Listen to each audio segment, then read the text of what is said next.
Perfect? Bang on my chest if you think I'm perfect. Go ahead, bang on it. No heart? You gotta have heart. Miles and miles of heart.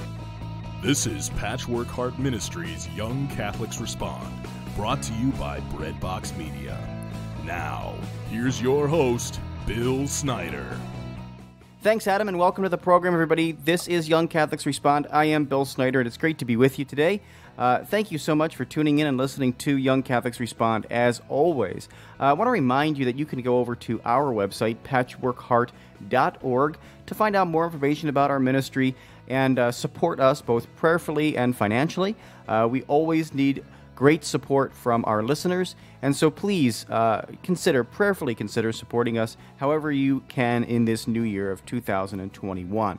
I don't want to spend too much time talking about us and our ministry, though, because I have a wonderful guest with me. Her name is Claire Pinto, and she is the Communications and Programs Director or Coordinator for the Pro-Life Union of Greater Philadelphia, and their website is prolifeunion.org. So, Claire, welcome to Young Catholics Respond, and thank you so very much for joining me today on the program. Thank you so much for having me. Yeah, absolutely. So, Claire, clearly you are involved in the pro-life movement, but I would love for you to share with our listeners a little bit about your own faith journey and how you got involved in serving this movement, this great, noble movement.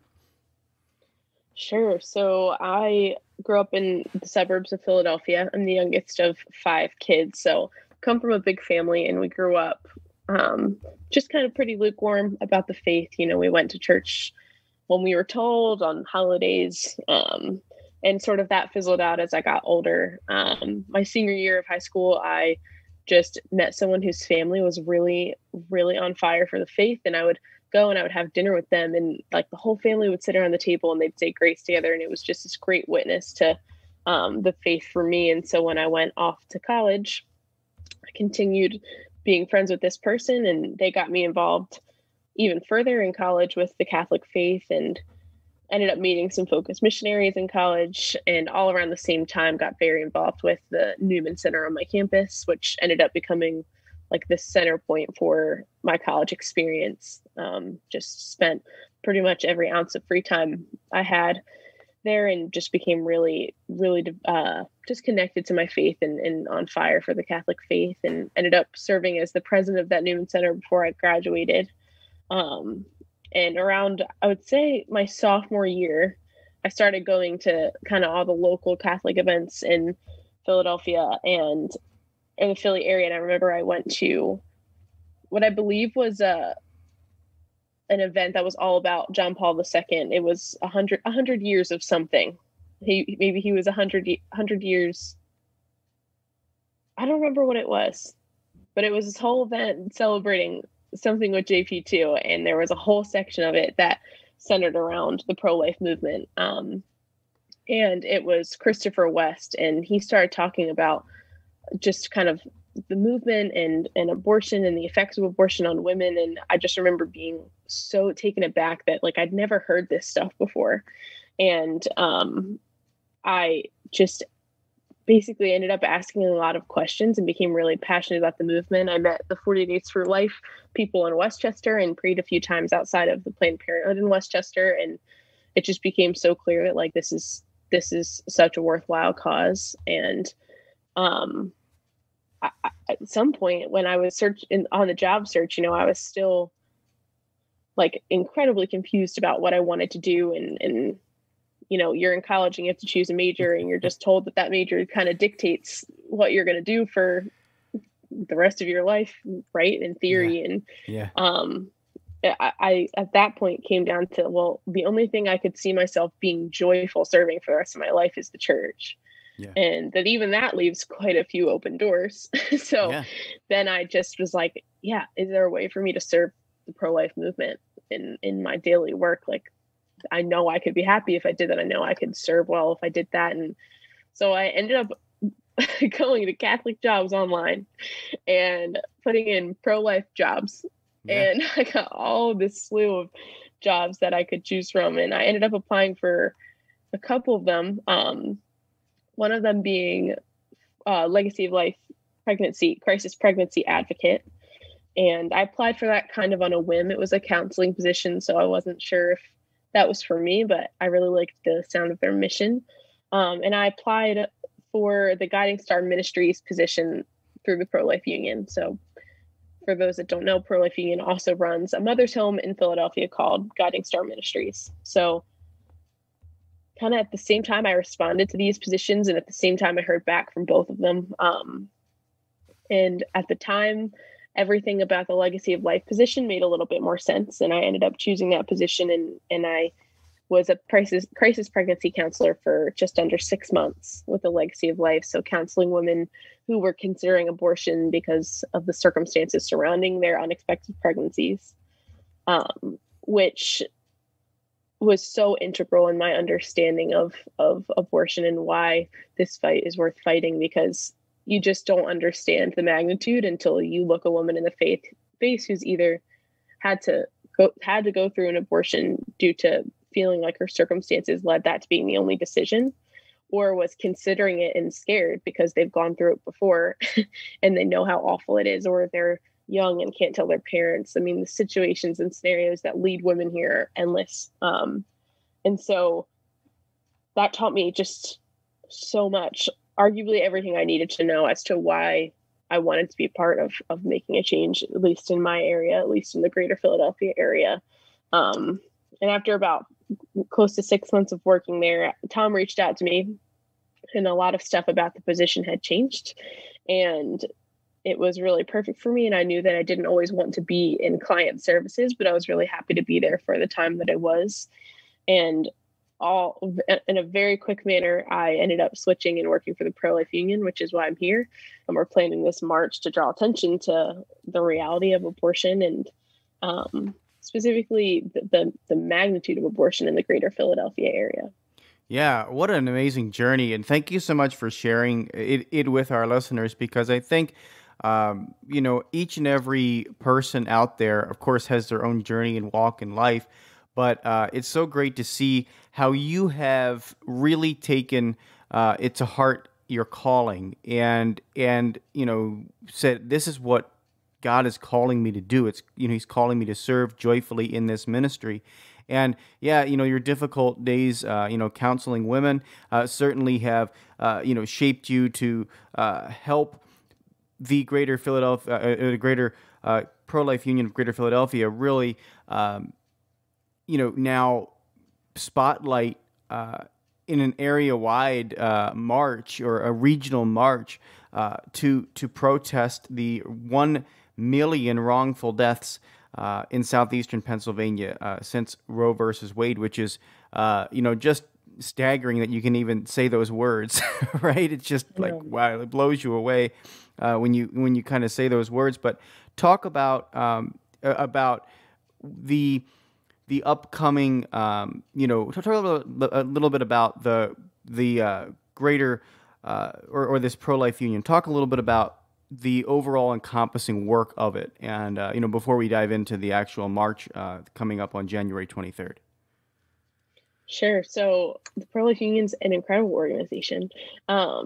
Essentially, the Pro-Life Union's primary goal or mission is to eliminate the need for abortion and euthanasia in the greater Philadelphia area. So I think what makes Pro-Life Union really unique is that it's exactly that. It's a union. It's this collection of all of these organizations, member organizations, that all have some very specific skill or focus to contribute to the goal of ending the need for abortion in the greater Philadelphia area. So what does that look like?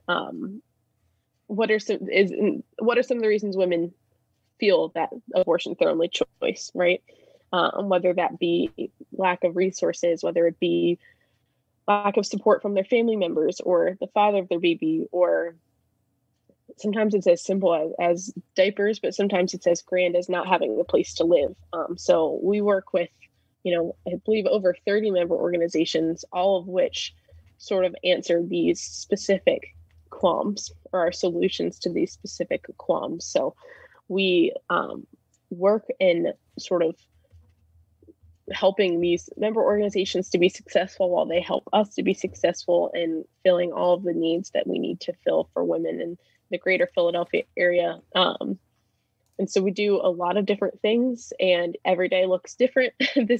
Obviously everything's been about planning this march and making it a great event for people in Philadelphia and to bear witness to our cause in Philadelphia. But sometimes it's as simple as answering the phone because a woman found our number and she's in a crisis pregnancy situation. So every day looks very, very different, which can be exciting. And I've enjoyed it thoroughly, but I really love working with the member organizations, and I'm still learning so much about them. And, I'll be referred to one of them and I'll be like, okay, well, why am I calling them? And then I'll call them and realize that I'm talking to the director of a pregnancy center who has the resources that we need to connect this mother in need to. And it's just this endless connection and community of really incredible people. And so we work to sort of lift them up and they lift us up and do what we can to find out what the needs are of women and find out how to bring a solution to them. That's so good, Claire. It's so good to hear that you are, working as a collective. I think that's one of the biggest important things when you talk about, people banding together to solve a problem. I mean, we cannot do everything on our own, and even a single organization, I think, realizes that. I know in our ministry here, it's like, oh my gosh, there's so much need, but here I'm trying to, meet all of these needs, but I can't, so I have to find other people to work with, other people to get together. And so what a great, organization to draw these people together. Again, the website for Pro-Life Union is prolifeunion.org, and it's based in the greater Philadelphia area. But what I want to do, Claire, real quickly here is take a short break, and then when we come back, I'm going to continue to talk with you about the upcoming March for Life that is going to be taking place on January 23rd, and we're going to talk all about that and the people involved, because I know you've had a hand in getting this great event ready and rallying the support area wide for it, and getting some wonderful speakers and some wonderful people who can really make an impact in converting hearts, changing hearts to with God's help and grace, of course, to recognize the dignity of each and every person. So we're going to take a short break here on Young Catholics Respond, right back after these messages. I'm Bill Snyder. Don't go anywhere. For nearly 500 years, the people of Mexico have taken advantage of a promise made by the Queen of Heaven. In the year 1531, Our Lady appeared to a humble Aztec Indian and revealed herself to be the mother of the one true God. Telling Saint Juan Diego that she desired a temple to be built in her honor, she promised that she would help all those who appealed to her motherly love and protection. To seal this promise, our Blessed Mother left an image of herself that has been miraculously preserved and can be seen by all who visit the shrine of Our Lady of Guadalupe in Mexico City. Our Lady is not a liar. For nearly 5 centuries, millions of people from throughout Mexico have made pilgrimages to the shrine, either seeking Our Lady's help or thanking her for a petition granted. Today, more than ever, she is ready to help you or any of her children who seek her assistance. To learn more about how you can visit this remarkable shrine and bring your own petitions to our Blessed Mother, please visit vivaguadalupe.org.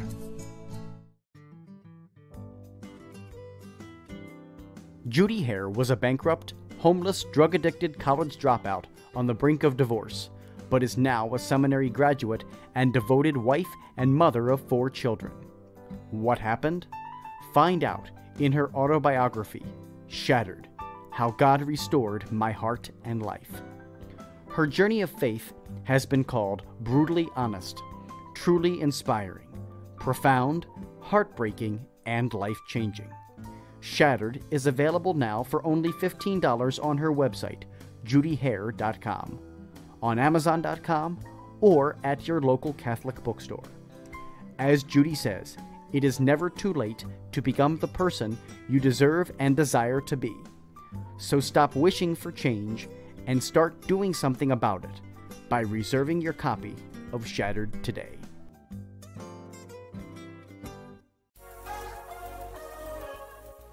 Patchwork Heart Ministry is committed to sowing hope into broken hearts by helping young people encounter the love of Jesus Christ and His Catholic Church through prayer, storytelling, and media initiatives. We invite you to prayerfully consider supporting this mission financially. Mail your tax-deductible donation to Patchwork Heart Ministry at P.O. Box 563, Lake Geneva, Wisconsin, zip code 53147, or visit patchworkheart.org to donate online. That's Patchwork Heart Ministry, P.O. Box 563, Lake Geneva, Wisconsin 53147, or online at patchworkheart.org. The St. Raymond Nonatus Foundation for Freedom, Family, and Faith offers prayerful accompaniment for those who are affected by divorce and separation. We offer free online support meetings for those affected by divorce and for adult children of divorce. You can learn more about us at nonatus.org. That's NONNATUS.org. Text or call 215-870-9913. Hi, everybody. Bill Snyder here. Just want to thank you for listening to this episode of Young Catholics Respond. And as a founder of Patchwork Heart Ministry, we have so much more going on than just our podcasts. Check it out at patchworkheart.org.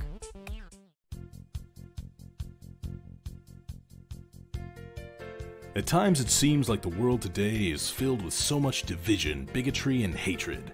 So it's up to us to make sure that we get back to the basics, and that is Jesus Christ and His message of faith, hope, and love.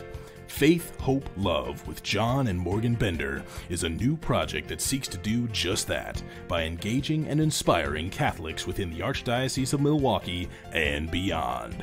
Read personal faith stories, interviews, and news all by visiting the Faith, Hope, and Love blog.blogspot.com or follow us on Twitter at Johnny Bender MKE. Your heart is always beating, but you never have to think about it. Welcome back to Young Catholics Respond. Once again, Bill Snyder. Hey everybody, I'm Bill Snyder. Welcome back to Young Catholics Respond. And today my guest is Claire Pinto. She is the Communications and Programming Coordinator for the Pro-Life Union of Greater Philadelphia. And we're talking a little bit about, of course, her work and her involvement in the pro-life movement, but also one of the big events that is going to be taking place January 23rd in the Philadelphia area. And it is going to be the Philadelphia 2021 March for Life. And Claire, I would love it if you'd share with us a little bit about this march and who is speaking and how we can how people can get involved and go and attend the march. Sure. Yeah, we're incredibly excited about this, and I'm excited to just see the turnout. I mean, Philadelphia is such an awesome place with awesome community. And I think people are going to be excited about this. But essentially our goal is we want to gather and we want to rally against the silent extermination of, since Roe v. Wade, 1 million of our fellow Philadelphians. So that number, so since Roe v. Wade, there's been 2 million abortions in Pennsylvania, and 1 million of those have taken place in the greater Philadelphia area. So that's where we get that number. And we're just astonished by these statistics. It's mind-blowing, absolutely mind-blowing. And to live in an area like Philadelphia that's so rich with culture and so heavily populated, that number is not, it's incredibly shocking, but not surprising because of how many people live here and because of the sort of challenges that you see that people face here. So our goal is to gather and to draw attention to that number, but also to just basically say enough, like this is enough. And we don't want to see our fellow brothers and sisters losing their lives to abortion. And so silently, I think that's a big part of this too, right? Like no one talks about those numbers. No one talks about the reality of this. And we want to talk about the reality of this and the magnitude. So tons of exciting stuff. The day is getting kicked off with Mass, which is going to be celebrated by the Archbishop of Philadelphia, Archbishop Nelson Perez, who has been so active and all over the place. I don't know how he does it since he's been in Philadelphia, but he has been so involved in all these amazing organizations, and visited so many of the member organizations that we work with. So he's going to say the Mass for us, which is exciting, and we're excited to have him be a part of the day. And hopefully an opening prayer and all of that. But he'll be there. We'll kick off the day with Roman Catholic Mass at the Cathedral of Saints Peter and Paul. So really incredible, beautiful cathedral. So we'll meet there. And for those who won't be attending the Mass, we'll all be gathering after a short break after the Mass around 10:30 to start the march. And what we're going to do is we're going to march straight down to Philadelphia Women's Center. So that's 777 Apple Tree Street. And the reason that this is significant is because Philadelphia Women's Center is responsible. So there's about 47 abortions a day on average in Philadelphia. And the Philadelphia Women's Center is responsible for, on average, 22 of those 47 abortions a day. So we are marching to the Philadelphia Women's Center, and we're going to just kind of bear witness outside, and everybody will, march and take a moment, pray, just kind of be present and be aware of like what goes on in this place. And after that, we're going to march down to Independence Mall, and we're going to have a Freedom Rally at Independence Mall. We have music and speakers. Our musician is this awesome man, and his name's Jack Terzian. He is a little bit older than me. He's in his early 20s. He was a youth minister, and he's a singer and songwriter, incredibly talented, and he's going to be leading music for us with some praise and worship, but some of his own music that he's released. And I think it's going to be really kind of fun and exciting. And we're going to have some pretty incredible speakers, like I said. So we have Allison Centofonte from Live Action. We have Jason Jones, Dr. Monique Rubru, Reverend Herbert Lusk III. We have Ashley Garrett, who I'm not sure how many people know about Ashley and her story with her daughters, but really just fascinating stuff. And Kathy Barnett. I believe that there'll be a visit from Bishop Joe Coffey as well. So lots of people who have really incredible stories and great things to share that are just going to get people absolutely fired up for the pro-life movement, but specifically the pro-life movement on our own turf, right, in Philadelphia. I've always liked the saying of kind of in your own neck of the woods, right? Like, what can you do in your own neck of the woods at your own home? And, people who are from Philadelphia are really proud to be from Philadelphia. And I think it's pretty awesome because we're going to watch a lot of people take some serious pride in Philadelphia and where we're from. And I'm just excited to see the turnout. I'm excited to just kind of be motivated by people coming and get to hear some of these speakers that I'll get to hear for the first time. So I'm really looking forward to it. And I hope that other people are as well. Yeah, just so wonderful that, you've put this incredible event together with so many different partner organizations. And you've really, thought of everything with the speakers and the way the day is structured. So we really do encourage people to jump on to your website, prolifeunion.org. Are there any specific details people need to know about as far as getting to the event, or where people just any obviously this is open to the public. There's no tickets that need to be sold or anything like that, but any important information that has to get out to the people? Yeah, sure. So I think some of the most important stuff is you're coming to a city, so where are you going to park? Those types of things. Will there be restrooms to use? All of that. There's limited but free parking at the cathedral. So I would suggest if you're driving down and you're not taking a train, I would say drive down to the cathedral, see if you can get some parking. There's some street parking around there. And there's also parking at Independence Mall. So that's kind of, if that eases any stress for people driving into the city. I know it can be overwhelming. In regards to weather, rain or shine, we're planning to be there. We're planning to sacrifice comfort for the sake of the mission on this one. And unless there's any sort of, extreme weather event that would shut it down, we're planning to be there. And yeah, you can find all of that information on our website. And if something changes, we'll have it posted on our website. And that's, like you said, prolifeunion.org. And you can find it under our events drop down. In regards to just like keeping things safe and mindful with COVID, we're just encouraging and requiring that people come wearing masks and distance from people that they don't live with, just for the safety of everyone who's attending the march, and so that people are encouraged to attend the march. We don't want it to be a protest for anything but abortion in the greater Philadelphia area. So we're just encouraging people to come and sort of do what you got to do and be safe. For those that would like to come, but for whatever reason can't, maybe if you're all the way in Wisconsin, yes. We are going to be live streaming the event to the best of our abilities. And we'll have that live streaming from our Facebook page, which is Pro-Life Union of Greater Philly. And yeah, we're just excited. Again, our goal is to end the silent extermination of our children in greater Philadelphia. So that's why we're excited, rain or shine, to just be out there and bearing witness and yeah, just say enough's enough, and in our own special way in Philadelphia.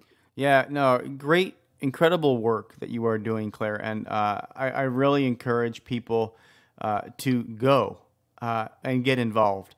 Yeah, I'm a transplant from Philadelphia to Wisconsin, so it's a little far, but I at least be able to, see the live stream and things like that. So, I mean, people getting involved, it just means drawing awareness to a great event like this as well. If you're within, driving distance of Philadelphia, there's plenty of time to coordinate a day, even a caravan of cars or a bus.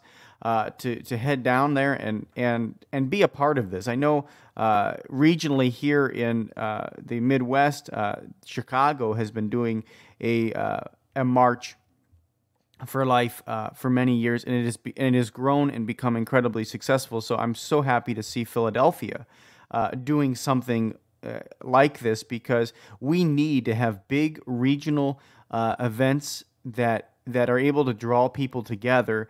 Of course, the March for Life in Washington, D.C., which has been a staple for many years, many years, decades, is wonderful. But not everybody can get there, and not everybody is available to be able to arrive, on time and everything at a big national event like that. So we need to be able to have these regional events that people can plug into and that people can attend. And can hear wonderful speakers. Again, just to mention a few of them: Jason Jones, Dr. Monique Ruberu, Kathy Barnett. I mean, these people have been on our network before on Patchwork Heart Ministry, and Fiat Ministry Network. So please support this great organization. One last thing I'll ask you here, Claire, just about financial support for the organization, and how people can support you guys with finances or material goods that you need. Sure. Yeah, there's 1,000 ways that people can be in support at the Pro-Life Union. Monetary donations through our websites can go to events like the March, and helping us to kind of cultivate these events and make them memorable and make them good and attractive for people to want to come to. And also our mother's home, our maternity home, Guiding Star Ministries. We have moms living there now who are pregnant or have just given birth, and we can use all the help we can get in that regard, whether that be physical donations like diapers and new clothing and things like that, or monetary donations so we can keep things all put together over there. There's always need for that, and all donations, anything is incredibly appreciated, and we are grateful for people just also being interested to hear about our mission. So thank you, Bill, for having me here to be able to talk about everything that we're doing. Absolutely, Claire. Thank you so much for spending time with us today here on Young Catholics Respond. And I wish the March its absolute best as you guys go forward with your first of many, I'm sure. I hope many. Yes, I'm sure. Well, until next time, from all of us here at Patchwork Heart Ministry, I'm Bill Snyder. Keep beating to your Catholic heart. You've been listening to Young Catholics Respond, a radio initiative of Patchwork Heart Ministry. To learn more about our ministry and program, visit us at patchworkheart.org. Or, to get exclusive access and early ministry updates, become our patron on Patreon by searching for Patchwork Heart Ministry.